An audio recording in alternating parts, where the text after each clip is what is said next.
viongozi wote waliokubali tuungane, na nimesema na nitarudia, tunaunganisha taifa letu la Kenya sio kwa sababu ya kugawana vyeo ama kupanga ushindi wa siasa.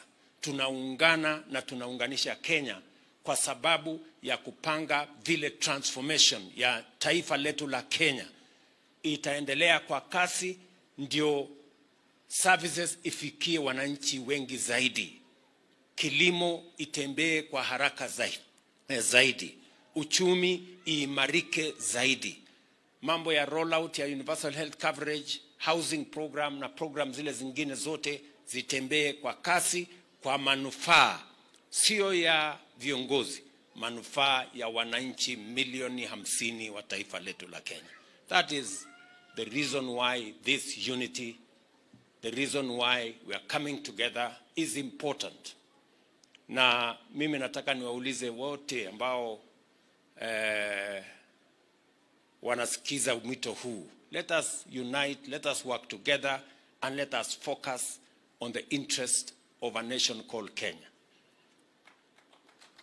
Wengi, if every leader is focusing on their interest, who focuses on the interest of the people? Who focuses on the interest of the nation? That is important for us to think about. Kwa hivyo, mimi nawauliza sisi wote, tushirikiane, tufanye kazi pamoja, na I want to assure all Kenyans that nobody, no region, no community, no section of Kenya will be left behind. Sote tutatembea kwa pamoja, na Mungu atatujalia tufanye hivyo.